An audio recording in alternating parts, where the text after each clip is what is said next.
Okay. All right. Sorry for any confusion right now. This is going to be UB's post-game show live. We're doing a quick check to make sure that I can be heard on the internet with these microphones. We are all good. So my buddy Mark is going to jump back in here. We're going to start this post-game show way closer than that needed to be. Akron absolutely fought back tooth and nail to get back in that game. Buffalo couldn't stop a runny nose. What are your thoughts about this game? Somebody should have reminded Pete Lembo and the Bulls that the game doesn't end after the third quarter, that it just completely flipped on its head. I've never seen a one-quarter collapse like the one I saw today. I was literally, the wind got sucked out of me today. I have no enthusiasm. Like, we won, and I have almost no enthusiasm left. It was it was a win. That's pretty much all you can say. It was a win. However, not the type of win that leaves you confident going into the next game, as UB allowed just I think 22 points in the fourth quarter to allow Akron to get back in that game within one score. UB was up 8 points, and the only thing that pretty much stopped this game from potentially going into overtime was a muffed punt. A muffed punt is what stopped them from going into overtime, which UB recovered. It was a disaster of a fourth quarter. However, let's talk about the first quarter. UB, they didn't look great on the very first drive in the first quarter. About halfway through that first quarter, it was looking like how we pretty much did almost the entire fourth quarter, and that's how we thought the game might go. Yeah, it was the very first quarter, the very first drive of the first quarter. UB did not look good defensively. They did not look good offensively either. It was a couple of big, timely plays by the defense that ended up really helping the Bulls in this one. Buffalo forced 3 turnovers back-to-back drives, and I think that was the biggest difference in this game, as it really gave the offense traction. It set them up in great field position, and it was it allowed the offense to start getting some traction going forward. Again, as Mark mentioned, though, game doesn't end in the third quarter.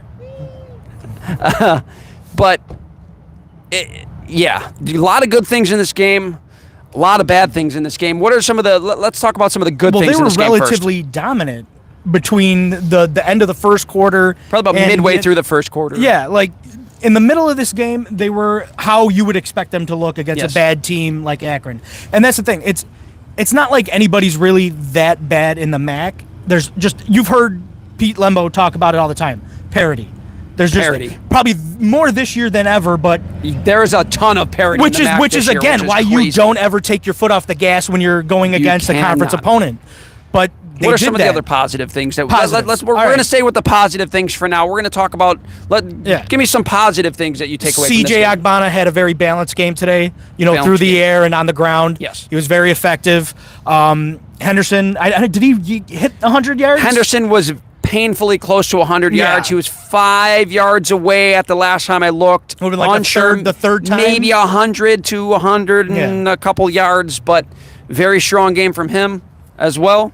Yeah, some of the big plays by the receivers, right? Like some amazing catches by Jenkins and Taji Johnson. Incredible catches. Yeah, some very big plays made by them. Mm-hmm. One-handed touchdown by Jenkins. Incredible catch by Taji Johnson down the right sideline. Unfortunately, Bulls couldn't do anything with that. I think that started the beginning of their downward spiral as this game kind of went on. Again, some other positives Mark mentioned. Henderson looks every bit of what we expected him to look like out of camp, as he, again, has an incredible long run, breaks an incredible touchdown run in this game. 45 yards.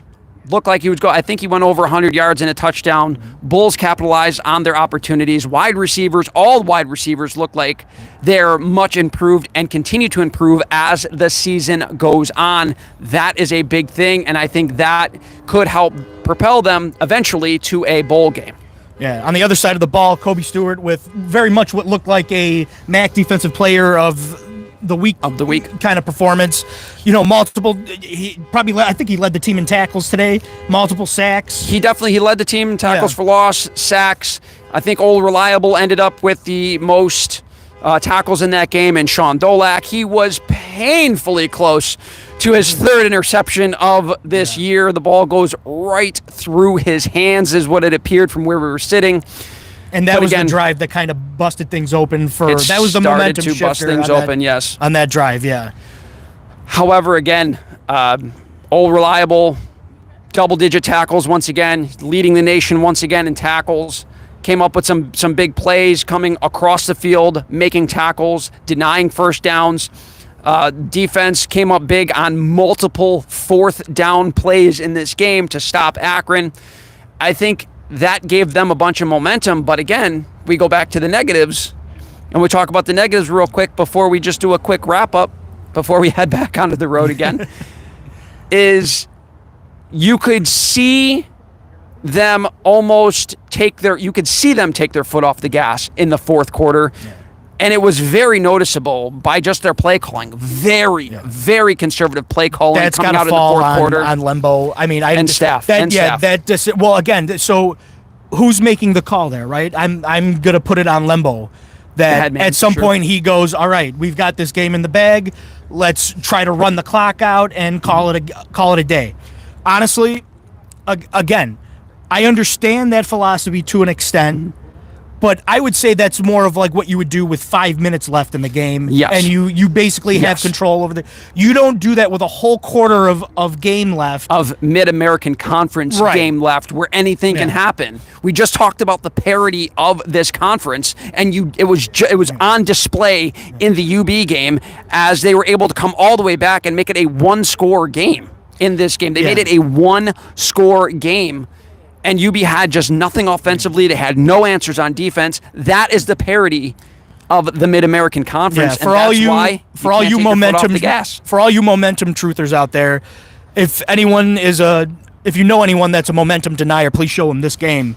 If you need to come up with proof as to how this actually works, it was a very disappointing 15 minutes of football out of them. But I'm disappointed, but I also don't want to take away from what they were able to accomplish. Yes. My worry is with how the last couple games have gone, how close they've played some teams, and how they've gotten, to be frank, their ass handed to them a couple of times here. You wonder where's the consistency from this team? Because clearly there's plenty of talent. They have the ability to compete. They have the ability to shut teams down. But are you going to outcoach yourself on a consistent basis? Right, and I think that's what it's going to end up coming down to. We see that they can put up points. We see that their defense is very good, but now they have to be able to do it for a full game, and they have not been able to do that over the course of these last few games. This, again, leaves a little bit of a sour taste in your mouth going away, even though it was a win. And it makes you just a little bit more nervous as to how the rest of the season might go in this Mid-American Conference. Again, still up for grabs for pretty much anybody. Bulls are right there in it. They're now 3-2 in the Mid-American Conference.